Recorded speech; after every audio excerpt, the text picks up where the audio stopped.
In your introduction and everything, you talked a little bit about, what you do now, which is leadership development and coaching. You support paralegals. You have a lot of people that are looking up to you. Talk to me a little bit about that. Sounds like kind of a lot of pressure. I hear a lot about you're leading, you need to lead by example a little bit. Is that something that comes naturally to you, or do you have to really kind of step back and be very mindful and focused on how you show up as a leader and how you lead and support other people? Because you have a lot of dependence. Yeah, actually it's both. Yeah. It really is. I mean, obviously I would say that I am a natural leader just because I am a first generation college graduate, first generation corporate America worker, first generation woman entrepreneur in my family. So I have naturally became a leader and paved the way for my, generations to come within my family. Yeah. But also I do a lot of work. I study leadership. Yeah. So this isn't, it's not anything that really has come that's new to me. I read a lot of books. I study the ability to lead effectively and how to show up in my authentic self so I can motivate others to show up in their authentic self. Like this, for instance. At one point, wearing your hair like this wasn't considered professional, and so I'm me. I show up and I'm me, and I do take into consideration that others are looking, others are watching.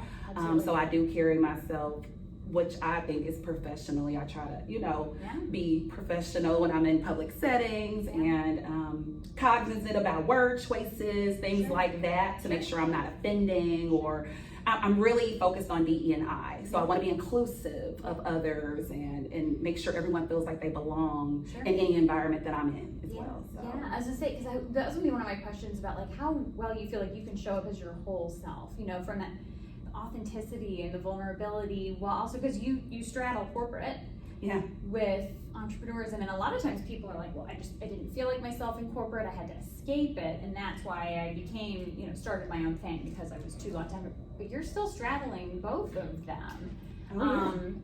So you said you study a lot of it. Are there specific books or podcasts or methodologies? I listen to so many podcasts. I call myself a podcast junkie. I'm always listening to something. For a list of titles, I'd have to email you all later because we'd be here forever.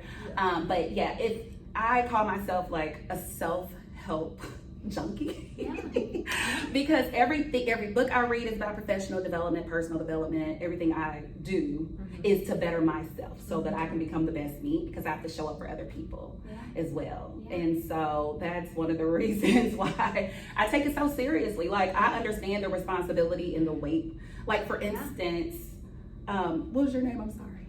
Kelly. So Kelly said she followed me. I am so humbled by that. But I didn't know that Kelly was following me or what she would have perceived me as. So that is powerful in itself, because she could have said, oh, I wouldn't go see her, just by the way I'm showing up online. But she chose to be here today.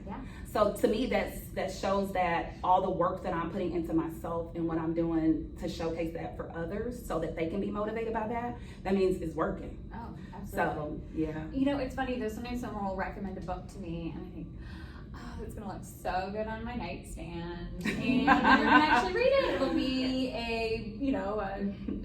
another thing that's stacked up on there. I can set my water on top, or I'll read like 5 pages and never happens. How do you actually fit that into your life? I mean, we've talked about how busy your life is. When are you consuming so much of this, the podcasts or books and things like that? Do you like set aside a time, aside in your day to do that, or into your week? I incorporate it into everything I do. I'm not even joking, ladies. I can be in the shower and I'll have a podcast playing. I can be going for a walk. I'm listening to a podcast. I literally incorporate it into my life. So I don't set aside designated time because I don't have the time to designate, oh, this is podcast time. No, it fits in. I try to interweave my learning into that. Now, books is a different story. Because books I would consider self-care time, because you have to be focused to read a book. But podcasts, I'm listening to everything. All day. Yes. Oh, agreed. And were it not for Audible, I don't think I would have. Remember I told you about Clubhouse, the app Clubhouse? Yes. Are you all familiar with Clubhouse in here? I know Heather is a little bit. So. And then I got overwhelmed. I had to remove myself because it was consuming a lot of my extra time. So I was like, okay, because people were starting to like put me on their schedule. Like this person will be talking every. No, that was too much pressure. I'm like, no, I can't do this. Well, but that makes me think about then, John, your comment about balance and never really feeling like you had enough balance. What are or that things were balanced? Talk to me about, do you believe in balance, or is there another term or a word that you might use to think about how we intermingle or how we kind of juggle our work and life? I really don't think that there's a such thing as balance, because to be balanced, it has to be equal. Sure.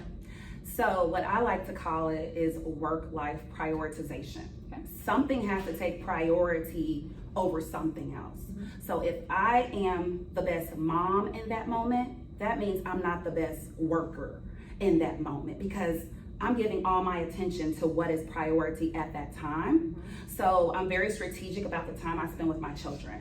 So I work a lot. My kids will tell you I'm a workaholic. I do all the things. Sure. But when it's my time for my kids, I say, let's leave the house, because I don't want to have access to a laptop, a phone, anything. Mm-hmm. So we're leaving the house. I'm going to take them and do whatever fun things they want to do, and that is their time. Mm-hmm. So that means I'm not the best wife in that moment. That means I'm not the best entrepreneur in that moment, because my attention, that's 100% dedication right there. Mm-hmm. So that's the way I kind of balance things.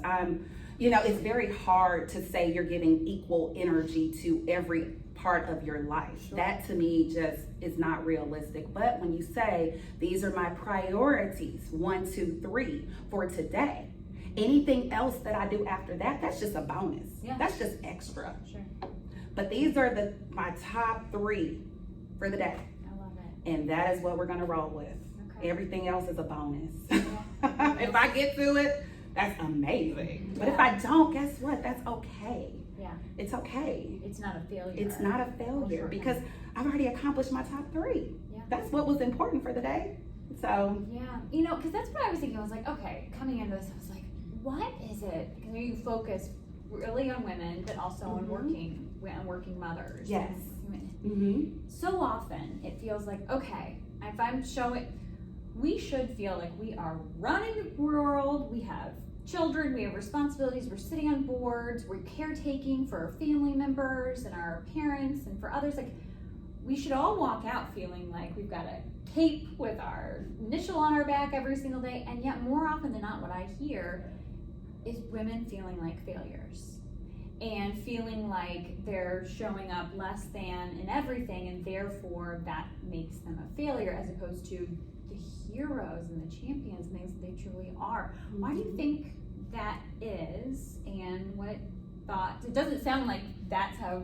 I guess I want to explore that dynamic a little bit, because I know it's something that you work with women on a lot. And it really comes down to feeling like a failure because you have not accomplished all the things that you set out to accomplish. Yeah.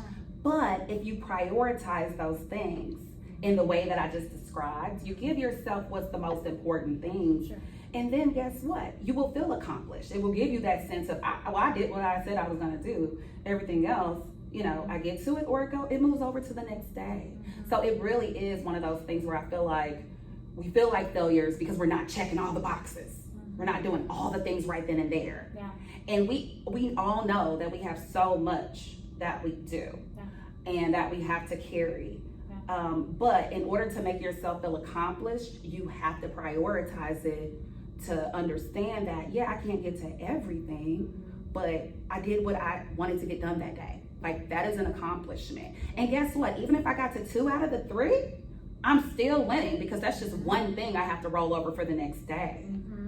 But I'm not a failure. I'm not a failure. I woke up this morning, I put clothes on, or whatever it is that you did. Yeah. It could be the bare minimum, because sometimes, ladies, it's the bare minimum that's enough. Yeah.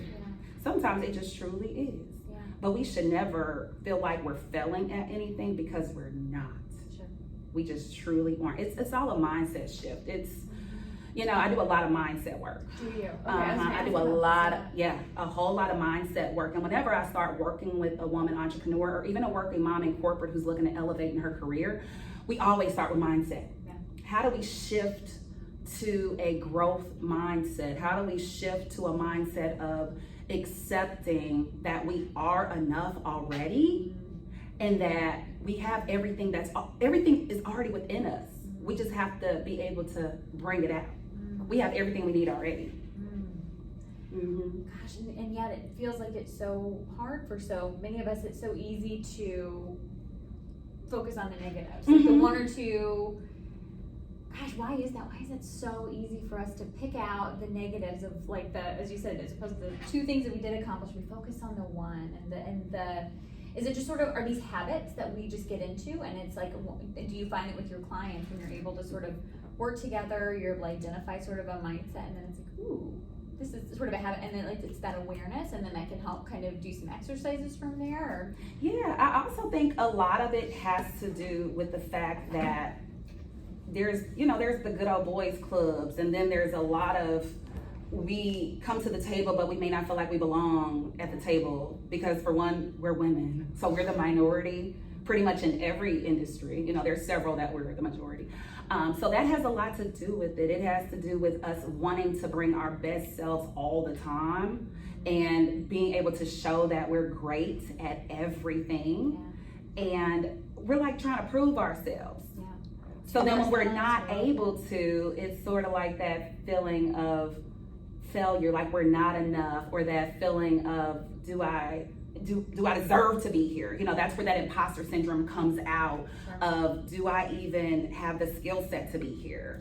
Or why am I here? Do they not know that I don't really truly know what I'm talking about? Or, so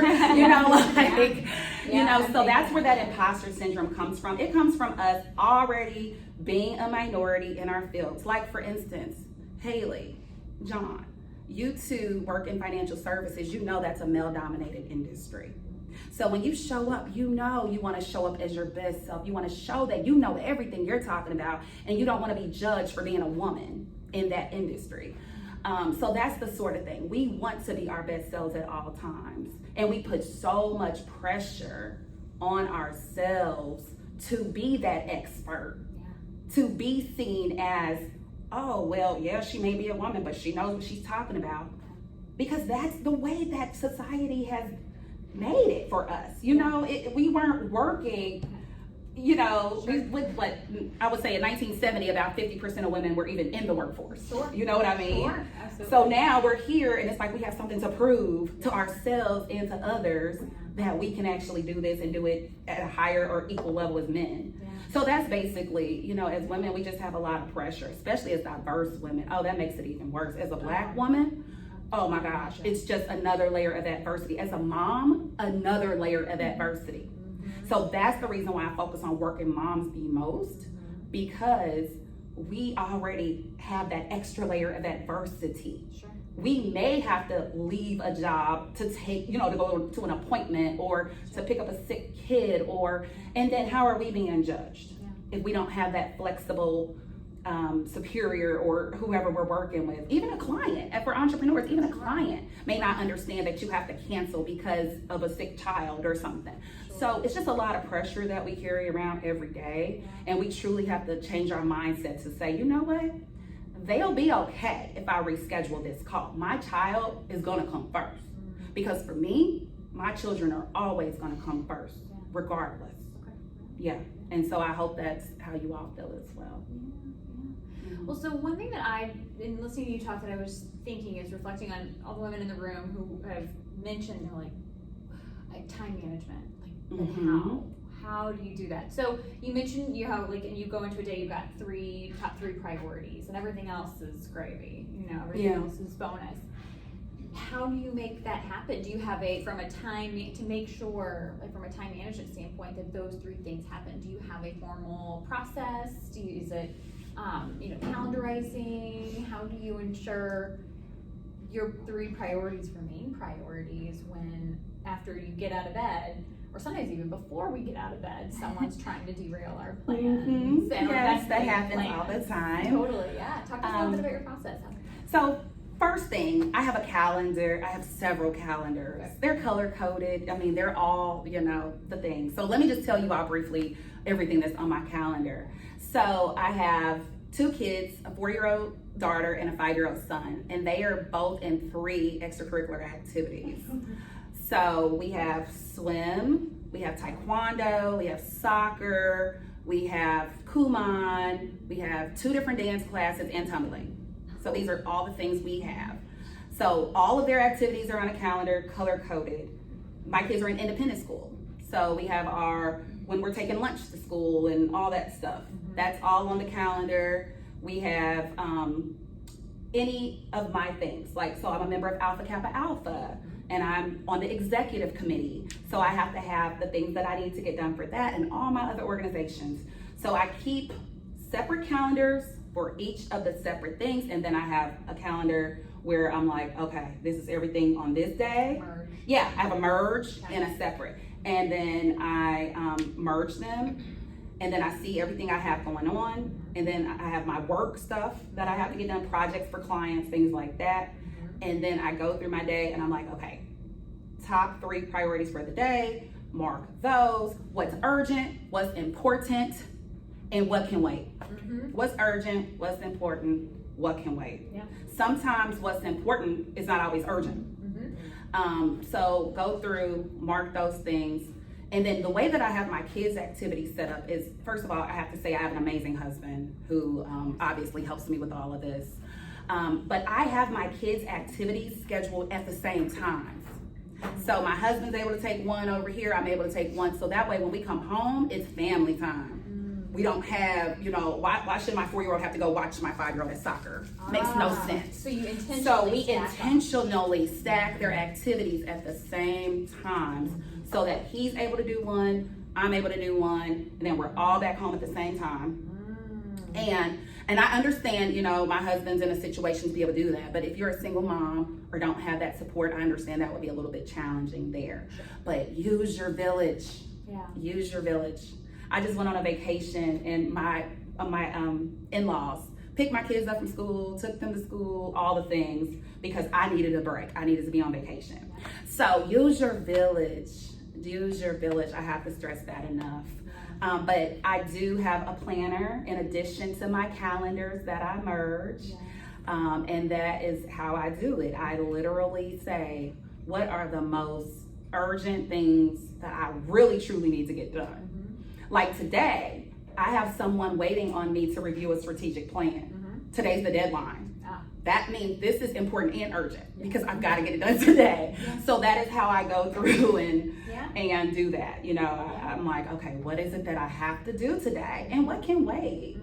Absolutely. Yeah, what can wait? So just from a tech savviness thing, is this a digital calendar, or is this are you a chalkboard, dry erase person? How do you use it on your phone? A couple things. Okay. Everything is in my phone, but I also like my old school. I do my calendar, old school calendar. Yeah, I would say I'll grab it, but I don't have my planner in there. But yeah, I have a planner that, with the old school calendar. I got it from the dollar store. Yeah. It doesn't have to be anything fancy. Sure. But yeah, and then I keep a journal. So then I write down dates so I can transfer them into my phone, so I'm literally doing all the things. And another thing I do is when I add something to my phone calendar, I invite my husband to where it's all on his calendar too. Yeah. So we know, even if it's a date with my girlfriends, it's a dinner, guess what? It's on his calendar too. So he knows when I'm gonna be gone, what I have going on, and that is how we make it work. So he literally, when I tell you a great partner, like an amazing partner. Yeah. So. Is that something that you had to vocalize or communicate to him, or was it something, not to lay on the therapist relationship couch too, but I think I just sort of made the assumption in my relationship, my husband would automatically just know that I needed his help all the time, or it was if something was on the calendar, it was and this means, I made the assumption of things, and I found it, for me, it was helpful, not I needed to train him, but it was this is what I learned I need to be a little bit clearer in my need setting and asking and expectations. Is that something that you've done, or talk to me a little bit about how you navigate the partnership? Because as you said, if you're fortunate enough to have a partner, or whatever your village may look like, I'll also say that too with my mother-in-law and my own mom. Very different personalities, whoever's in your village, figuring out how to tap into them, because I personally have found delegation and asking for help to be challenging, almost like it's showing a shortcoming, or throwing in the towel like I can't do it, as opposed to, it sounds like you're really saying this is a place of power. And so I'm like, okay, or this is a huge resource I need to be using. If that's something that doesn't come naturally to us, asking for help, or if the people in our village aren't throwing themselves and coming to it, what are some ways that we can tap into our village in a productive, helpful, healthy way? That's a super great question, and I was not always here. Yeah. Let me be honest. Yeah. I was the person, like, I wouldn't take vacations during the school year because I didn't want anyone else to have to pack my kids' lunch, take them to school, pick them up. I'm like, they didn't sign up for this. I signed up for this. Sure. So it was a mindset shift on this, like, well, I live in a city where I have help. I have a village. They also want to help. That's their time with the kids and stuff too. So why am I gonna deny them or deprive them of that opportunity to spend with their loved ones too? Yeah. So it really is a mindset shift. And then as far as the communication piece, you mentioned, how did I communicate that with my husband? Yeah, I do. I communicate, because before we even sign them up for extracurriculars or anything like that, we're like, okay, what days would be best where you could take them or I could personally take them? So let's figure that out first. We go through and talk about that. And then once we get them signed up, we have to put, there's also a start date and an end date. So we have to make sure we know how long it's going to be and all of that. So it really is communication. And then weekly, we're having conversations. We're like, oh, don't forget the kids have to take their lunch 3 days this week. Or, so we talk about that on Sunday. So we know what days of the week we have to pack lunch, or what days they're eating hot lunch. We literally are talking all day. It's the communication. You have to communicate. And then, like with my in-laws, for instance, we knew we wanted to take a vacation during the year. And we're like, okay, will you be able to pick them up from school at this time, drop them off? I sent them maps of what the carpool line looks like. It's like, I am that person. I wanted to make sure they understood, and then my son had his first soccer game on Saturday while I was out of town at the beach. So I had to make sure he had everything packed up so that it wasn't an issue for my mother-in-law to take him. And it's just, you have to communicate, but you also have to plan. You have to plan. If your kids are in different things, have their outfits laid out, like we have the soccer stuff laid out. And, right now my husband is washing white clothes to make sure my son's taekwondo uniform is clean for class tonight. So it's like we have to talk about those things to make sure we have what we need, so we're not scrambling last minute trying to figure out who has to be where, what we're doing. Like, it's already planned. We already have this. We've discussed it. So this makes me think about, there's a few different Instagrammers and things that I follow. One a word that gets used a lot is like the invisible load of motherhood, or the invisible load of entrepreneurship, the invisible load of the things that people take for granted, essentially. But it sounds to me like what I'm hearing, and so it's things like making sure white clothes are being washed so that the taekwondo outfit isn't pink because we just threw it in with the red, or like, that's like a nice layer, or, oh, I'm gonna be gone, I wanna make sure that my son has a card for wishing him good luck. This, that's that invisible load that we just sort of do without community. But it sounds like what you're saying is not making it invisible, making it visible, talking about it. And so even thinking about whether it's like listing those things out or just talking through all the different layers, and then probably prioritizing from there. Because also left to my own devices, I can come up with all sorts of not urgent, not important, but wouldn't it be nice things to do. And then you end up staying up till 2 o'clock in the morning, handwriting daily letters to your kids while you're gone, and you're like, well, maybe you didn't need to do quite all of that. So I like what it sounds like what you're doing is making it very visible and communicating and raising this invisible load and making it very visible. Yeah, and if you all are interested, I did prioritize packing for my kids to be with my in-laws before I even packed for my vacation. Like, that was my priority, making sure they had everything they needed. And then once they got packed and was ready, then I said, okay, now let me go pack my stuff. So I prioritize them. But can we talk about self-care for a minute? I was just going to say, how are you in charge? This is what I want to hear too. Yes, I'm glad you asked that. It's my next question. So self-care for me is important. It's very important. And I break it up into different different categories, if you will. And I want you all to start doing this. Pick one day every single month that you celebrate yourself. Ooh.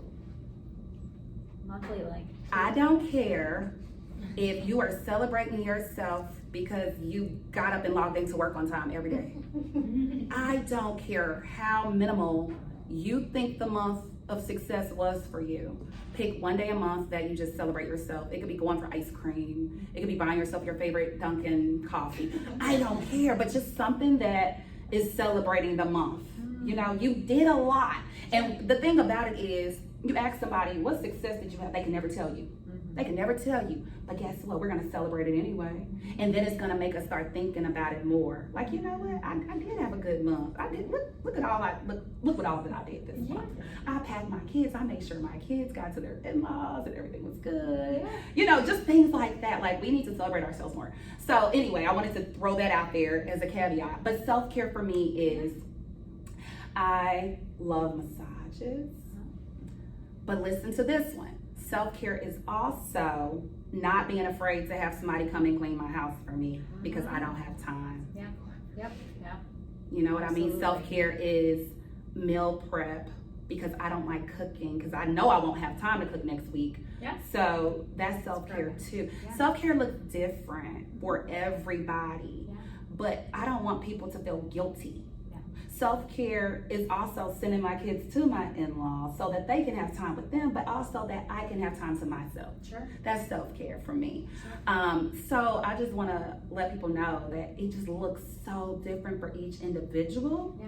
That you don't have to only focus on, oh, well, this person does this for self-care, so let me try it. Sure. No. Self-care could be you dropping your laundry off somewhere to let them wash it. Yeah, totally. That's self-care. Yeah. It's literally finding those things that's gonna help you in your everyday life to make you better. Yeah. So for me, that's what I said it is. I mean, yeah, I like the bubble baths with candles and everything, but I don't always have, I don't fit that in. Like, I have to actually schedule that. Yeah. So when I want that, that's what I have to do. Yeah. So just be very intentional about it. Sometimes for me, self-care is going to have dinner with my girlfriends because I know I'm going to be recharged. Yeah, absolutely. Because I know I need that girlfriend time. Yes, laughter. Yes. Connection with other people is so huge. Yes. Yeah. And sometimes self-care is I don't get out of bed. I lay there and binge watch TV all day. And eat ice cream. I just discovered this gooey butter cake ice cream that is absolutely magnificent. The one from Clementine? Theirs is good. So theirs was my favorite. But Schnucks Culinaria makes a gooey butter cake ice cream right here at the Schnucks. So good. They have it. And I found it 3 months ago. And that's one of my self-care things. I will indulge in some ice cream by myself and watch TV. Is it a small container? No, girl, it's like it's the big one. So, but just find what makes you happy. Find what brings you joy. Yes, And that literally is self-care. It doesn't have to be this big ordeal. It doesn't have to be going to the spa. Yeah. Even though I love the spa, don't get me wrong. Sure. But it doesn't have to be that. Yeah. It's just like those little things that make you feel re-energized, recharged, just happy, brings you joy. Brings you joy. As I say, Yes, it's funny joy that- is the word, okay? Because you just, Yeah, it was funny that you said you even talked about having a housekeeper, and it was like scrubbing toilets does not bring me joy, but I legit know women who it does. And then well then clean your darn toilets. Yeah. You don't get it, don't waste. But don't money judge on me it. because that's not what brings me joy. Totally. Because your self-care looks different than my Everyone's self-care. Oh, I went and got a manicure last week or 2 weeks ago because I was like, oh, I have time and it's what you do for self-care, right? Oh, I've hated it. Nails are just not my thing. I'm never going to manicure again. It didn't bring me joy, but it does bring other people joy. Yes. And so I went to bed early last night. I could just tell I was in a rotten mood, and I said, I'm chalking this up to self-care. I'm stopping what I'm doing, even though you should be doing it. I'm stopping early and I'm going to bed. And that is your self-care. That was my self-care. Saying no. Saying no. Do you remember when we first talked out here? Yeah. And I was like, every time you say yes to something, think about what is your yes costing you? Mm-hmm. Your yes is costing you something. Mm-hmm. So keep that in That's mind. huge. when you're thinking about time management, whatever you're saying yes to, you're saying no to something else. Mm-hmm. It's not equal. You can't say yes to the same things at the same time. Like, yeah, I remember I said that to you and you were like, girl, I was like, what is that? Yes, costing you. It's costing you something. Yes. Yeah. So that is, I have to reflect on that. Yes, I need a Post-it note. Yeah. Or tattoo or something. What's your yes? If I say yes to you to do this, what am I saying no to? Yep. Either it's my self-care time, Mm-hmm. it's my kids, it's time I could be working on a project or something. It's something. Yeah. So that will give you even more power in being able to say no. Mm-hmm. Yeah. I want to make sure to carve out some time for you guys to ask some questions that you may be having, either you came here with or that have come up as we've been chatting. Because I could just chat Shar's ear off all morning, and I have done that. So, any questions from the audience that you guys wanted to? Yes. So I like how we were talking about how time management is effective communication, and so that also means you have to set expectations, especially in your business realm. And so that's something that I have been working on now. So I work on a team, which means my two assistants can't do everything for me because they have to do stuff for our partners, right? And so I have to set expectations that maybe the account's not going to be open in 2 days like I want it to be. It has to maybe take a week or so. So Sure. you have to be able to go back to the client and let them know, this isn't going to happen as quickly as I want, or however you do it. So how do you set like effective expectations for people around you? That's a great question. And when it comes to my business, I have to be honest. I tell people, I'm like, I have a full load right now.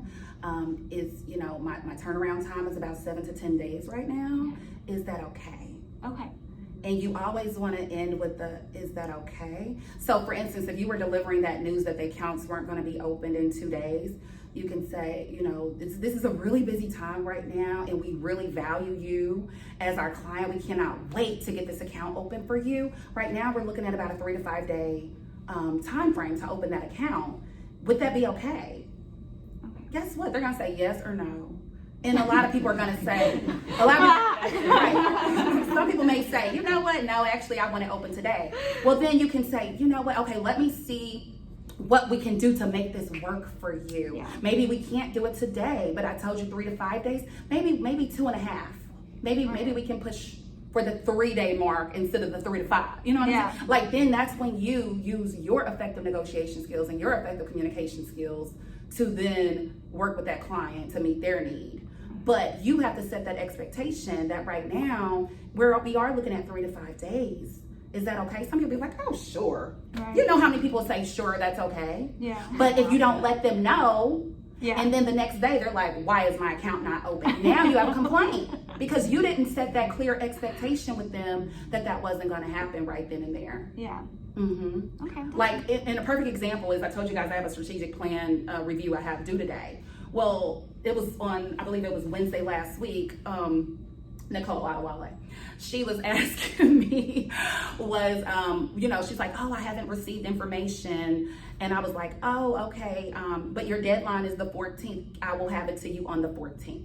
Like, you know what I mean? Right. Because I knew I needed those extra days to get that review done. I will have it to you on the due date. I just can't have it to you prior to the due date. Mm-hmm. So you have to, that's effective communication. Mm-hmm. Time management is about communicating, setting out those clear expectations.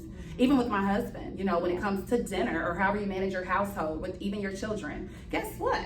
Your 14-year-old, you're gonna have to do DoorDash because mom has some other stuff we got going on today. You know what I mean? But you have to set that expectation so then when your child is hungry, they're not sitting there like, Mom, where's dinner? Because you didn't communicate to say, guess what? This is gonna be a DoorDash day.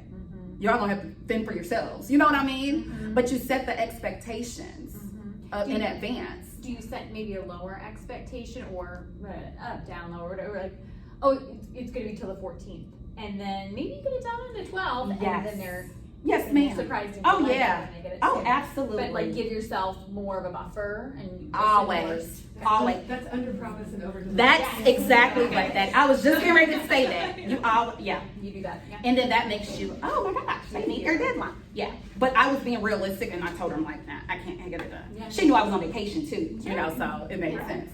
But yeah, Absolutely. You always want to wow people. Yeah. Something that helps me is saying, instead of asking for permission, saying, is that okay? I say, what are your thoughts on that? That is a good one too. Because then it turns the tables, it's mindset, right? Of like, That is a oh, good you're one. asking me for my opinion. That's great. Oh, you know, I'm like, yeah, that's great. I'm cool with that. So it's not Yes. necessarily saying, I'm asking for your permission. Is that okay? It's okay. What do you think? And they're like, oh, okay, that's reasonable. Or Yeah. like same thing. You I know, love it's that. setting it- That's more of an open-ended question. Mhm. Yeah, I love the open-ended questions. Yeah. I have a Yes. question. So you were talking at the beginning about how you're like big podcast junkie and to not ask you for a list because you have a whole one. I'm curious about like if you had one book that you had to recommend or two books that you had to recommend based on like, I don't know, like your all-time favorite reads for either self-help or productivity or time, whatever is your ish, like your niche, what would you recommend? Because I feel like when I go on Amazon or I go into Barnes & Noble and I go in that section, I'm like, okay, like everyone has a lot of thoughts, Yes. but like what are thoughts that are important? Like what are thoughts that I want to like dedicate time to reading, Yeah, right? yeah, good question. So I got you. Okay. Valerie Burton, she has a series of books. Women Think Differently, Women Speak Differently, and another one. But it's like how we as women can portray ourselves and with confidence. Okay. Yeah, so Valerie Burton, and she spells it Vallorie,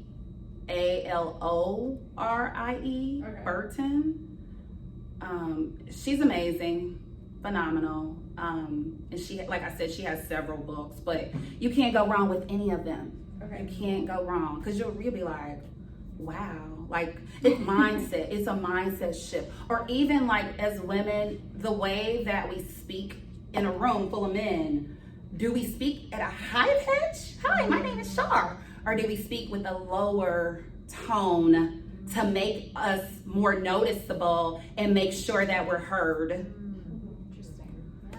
Like little things like that, guys, ladies. Yeah. I think that's great. Yeah.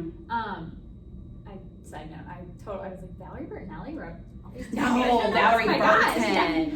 Burton. I'm just being- yeah. Like, Yeah. oh, not her, different. And if you see, she'll look like me on the cover. Her hair will be curly and probably the same color. Yeah, she looks like me. Oh, I'm excited to pick these I'm excited to pick these up. And one of my time management hacks is Audible, because if it's not playing in my ears so that I can listen to it while I'm folding the laundry, grocery shopping, driving, sitting in Yes. carpool, it won't happen. So I'm hopeful I find it on Audible. If they've got an audiobook version of it too. Mhm. Oh, and I have another one. Oh, yes. Y'all probably know about Brene Brown. Oh my You know gosh. about Brene Brown? Oh. Yeah, Brene Brown. Anything She's she phenomenal. touches, yes. Yeah, her Dare to Leads and all the courageous leadership. Because think about it, y'all. Like, ladies, we are all leaders. Like, first of all, you have to lead yourself every single day. And then for you with any dependents, you're leading them. You are a leader already. So there's no reason why we should step into any room and not feel like we're less than anybody else in that room because we already are leaders. Yeah. Absolutely. Yeah. Mhm. Believe it or not, I have like actual questions that I came prepared for, and I haven't picked this up once because I just so enjoyed sitting and chatting. But one of the questions I was just remembering, I was like, I did want to get your thoughts on this. You know, you work so much with women, and I guess from a time management and productivity standpoint, what is one of those? You know, if you were to complete this thought, it just kills me when I see women do X. Just kind of filling in the blank. Some of the mistakes or things that mindset things that maybe you see that it just kills you with it. You see women in particular do that when it comes to productivity and time management and this topic that we're talking about. Oh, I have to specifically Yes, focus it. filling in the Oh, blank. okay. No, I was Yeah. thinking like I know something I could say, but then when I have to think about specifically with time management. Sure. Oh well, or say whatever. Okay, you want, well, really. I'll say both. Yeah. It kills me when I see women not like the lack of self-esteem, like the idea of not thinking they're good enough to do something. And I'm like, yes, you are. Like, what do you mean? Yeah. Because I'm a coach, so I can coach it out of you, whatever it is you're dealing with. But then the second thing for time management is thinking that we have to do it all at that moment. We can still do all the things, we just don't have to do it in that moment. Yeah. Like, so that is always like, okay, how are we prioritizing? Yeah. all of this stuff. Like, make a list. It's hard. If you have to go through and write it down. I'm a big writer, so I'm gonna write it down. The notepad, yeah, that's gonna be full because I'm gonna think about everything I have to do, and then I'm gonna go through and prioritize, and I'm gonna say what's urgent, what's important, what can wait till tomorrow, or what do I not have to do? What can I delegate? What can I delegate? You mentioned you have assistants. What can you delegate?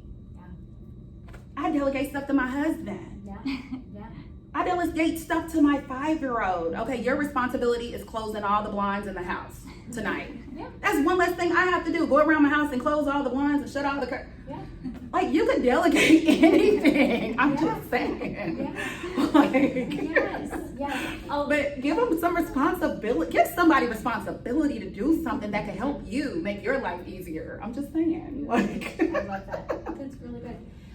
Before we go, any other apps or programs or sites or anything like that that help you or help others around you with getting it all done? okay. Who are my project managers in here?